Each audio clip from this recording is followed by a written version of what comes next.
Hello and welcome to online schooling. बच्चों, जैसा कि आप जानते हैं कि वीडियो के पार्ट 1 और पार्ट 2 में हमने सीन 1 और सीन 2 किया था। माय एल्डर ब्रदर आपके चैप्टर का नाम है और आप जानते हैं ना ये चैप्टर किस पे बेस्ड है। यस, मुंशी प्रेमचंद जी का एक बहुत ही फेमस कहानी उन्होंने लिखी थी जिसका नाम था बड़े भाई साहब। उसी कहानी पर ये चैप्टर आपका बेस्ड है जिसका नाम है my Elder brother.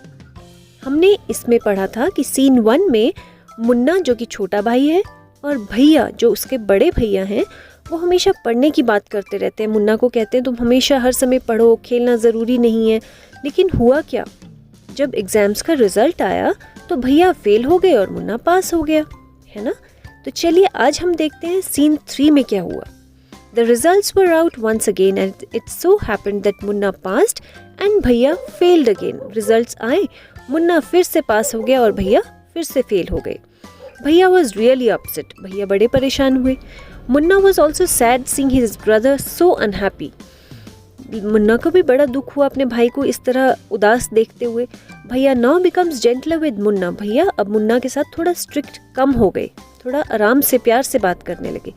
Munna became naughtier because of this and studied even less than before. और इससे क्या हुआ कि मुन्ना पहले से भी कम पढ़ाई करने लगा और ज़्यादा नॉटी, ज़्यादा शरारती हो गया। मुन्ना टॉकिंग अलाउड, ज़ोर ज़ोर से बोलने लगा। I am lucky. मुन्ना बोलने लगा, अरे मैं तो कितना खुशकिस्मत हूँ।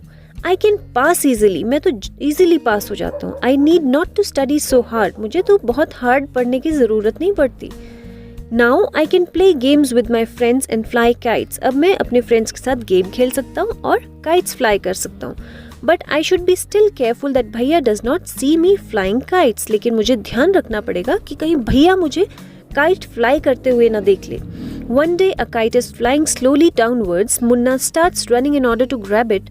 Suddenly he comes face to face with भैया। एक दिन क्या हुआ, पतंग चलाते समय पतंग नीचे की ओर गिरी तो मुन्ना दौड़कर उसके पास गया उसे ग्रैब करने, यानी उसे पकड़ने। और अचानक से क्या हुआ, भैया के फेस टू फेस आ गया, यानी आमना सामना हो गया उसका भैया के साथ। भैया कैचिंग होल्ड ऑफ मुन्ना's हैंड, भैया ने मुन्ना का हाथ कस कर पकड़ा। Aunt you ashamed of playing kites all day long, तुम्हें शर्म नहीं आती पूरा दिन काइट उड़ाते हुए? Don't you realize that you are now in 8th class and not in studying in a lower class? तुम्हें नहीं पता कि अब तुम बड़ी 8th क्लास में होगे, छोटी क्लास में नहीं हो। If you think that I am just 1 class ahead of you and I can't say anything, you are wrong. अगर तुम्हें लगता है कि मैं सिर्फ अब तुमसे 1 क्लास आगे हूँ और मैं तुम्हें कुछ नहीं कह सकता तो तुम्हें बहुत गलत लगता है। I am 5 years older than you are. मैं तुमसे अभी भी 5 साल बड़ा हूँ and will always be, और हमेशा रहूँगा। Understanding doesn't come only from reading books. समझ जो है वो सिर्फ बुक्स पढ़ने से नहीं आती। Look at Ma and Baba. Ma has never gone to school and Baba has only passed class 5th. माँ को देखो कभी स्कूल नहीं गई और पापा सिर्फ 5th क्लास तक पढ़े हैं। मुन्ना Really भैया? Is that true? भैया क्या तुम सच बोल रहे हो? मुन्ना को अब पता चलता है कि बाबा जो है 5th क्लास तक ही पढ़े हैं और माँ तो कभी स्कूल ही नहीं गई। भैया Yes. There are 1,000 things that they know more than you or me. ऐसी हजारों चीजें हैं जो उन्हें हम दोनों से ज्यादा पता है। And even if we have studied the wisdom of the whole world, Ma and Baba will always have the right to explain to us and correct us. चाहे हम दुनिया भर की कितनी ही जानकारी हासिल कर ले, लेकिन माँ और बाबा को हमेशा पूरा अधिकार है हमें एक्सप्लेन करने का, हमें कोई चीज़ को समझाने का और करेक्ट करने का, यानी हमें ठीक करने का। अगर हम कुछ गलत कर रहे हो हमें वो ठीक कर सकते हैं। Now what would you do if I were to fall sick today? अब बताओ तुम क्या करोगे अगर आज मैं बीमार पड़ जाऊं? मुन्ना आई डोंट नो भैया, भैया मुझे नहीं पता। I would tell baba and he would rush to the hostel. मैं बाबा को जल्दी से बताऊंगा और वो दौड़कर हॉस्टल आ जाएंगे।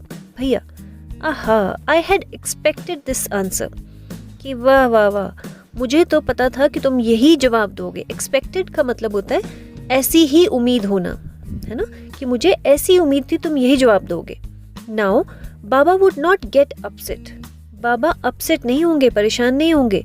ही would first try to find out what was wrong and then he would call a doctor. सबसे पहले वो कोशिश करेंगे ये पता लगाने की कि क्या गड़बड़ हुई होगी, कहाँ गलती हुई होगी, उसके बाद वो डॉक्टर को कॉल करेंगे। Baba would know exactly what to do. Baba को एग्जैक्टली पता होगा कि क्या करना है उन्हें। They have more experience than us. उन्हें हमसे कहीं ज़्यादा अनुभव है। एक्सपीरियंस का मतलब होता है अनुभव। Munna with tears in his eyes. Munna की आंखों में आंसू थे। भैया I am sorry, what you से इज ट्रू। भैया को वो कहता है कि भैया आई एम सॉरी, तुम जो कह रहे हो वो सच है। ट्रू मीन्स सच। भैया हग्स मुन्ना लविंगली। भैया प्यार से मुन्ना को गले लगा लेता है। भैया I also like to play and fly kites. भैया कहता है कि मुझे भी खेलना और पतंग उड़ाना बहुत पसंद है। But if I also play then how can I watch out for you. लेकिन अगर मैं भी खेलने लग गया तो मैं तुम्हारा कैसे ध्यान रखूँगा। You are my responsibility. तुम मेरी जिम्मेदारी हो। जो बड़ा बच्चा होता है, बड़ा भैया बड़ा दीदी, वो छोटे वाले भाई बहन का ध्यान रखता है ना। अगर आप भी बड़े भाई हो या बहन हो तो आप अपने छोटे भाई बहन का ध्यान रखते होंगे, है ना। और अगर आप छोटे हो तो आपके बड़े भैया या बड़ी दीदी जो है वो आपका स्कूल में ध्यान रखती होगी। आप कहीं जाते हो या मम्मा पापा कहीं बाहर जाते हैं तो आप उनका ध्यान रखते होंगे, है ना। रिस्पॉन्सिबिलिटी का मतलब होता है जिम्मेवारी, ठीक है। तो चलिए, ये था आपका लेसन के बाद आपको कुछ न्यू वर्ड्स दिए हैं, चलिए इन्हें देख लेते हैं। फाउंडेशन यानी सॉलिड बेस, नींव जिसे हम कहते हैं। स्केड्यूल मतलब टाइम टेबल। ऐसे मतलब कॉम्पोजिशन या जिसे आप हिंदी में निबंध कहते हो। आइडलिंग विदाउट एनी पर्पस या लेजी, सुस्त जिसको कहते हो, बिना किसी काम से इधर उधर टाइम वेस्ट करना। मास्टर्ड गेन्ड एक्सपर्टीज या स्किल्ड। मास्टर्ड का मतलब होता है किसी चीज़ में महारत हासिल करना, किसी चीज़ का मास्टर बन जाना। कोई भी किसी भी चीज़ का, जैसे मान लीजिए कोई तीर चलाने में किसी की मास्टरी होती है, किसी की गाड़ी चलाने में मास्टरी होती है, तो गेन्ड एक्सपर्टीज का मतलब मास्टरी।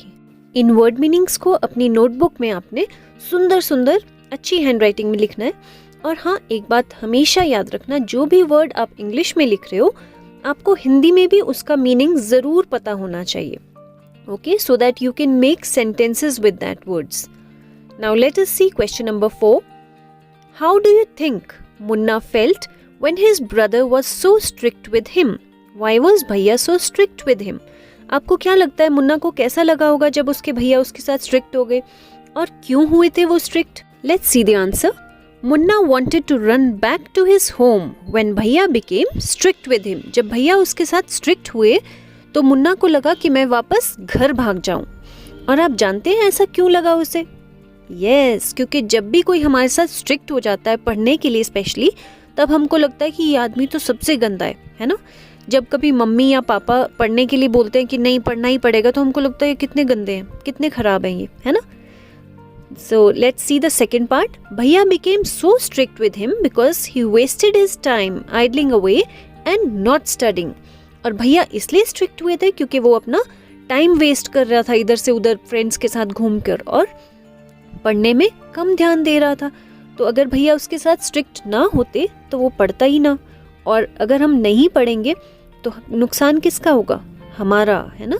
इसीलिए आपके बड़े जो आपके भैया दीदी हैं, आपके पेरेंट्स हैं, आपके टीचर्स हैं, इसीलिए आपको पढ़ने के लिए कहते हैं कि आप अगर समय रहते अच्छे से पढ़ोगे तो आपको बड़ी क्लासेस में आगे कुछ भी मुश्किल नहीं लगेगा। तो जल्दी से आंसर को कॉपी डाउन कर लीजिए और सुंदर सुंदर अपनी नोटबुक में लिख लीजिए इसे। तो चलिए जल्दी से वर्कशीट का क्वेश्चन 1 देखिए। Make sentences.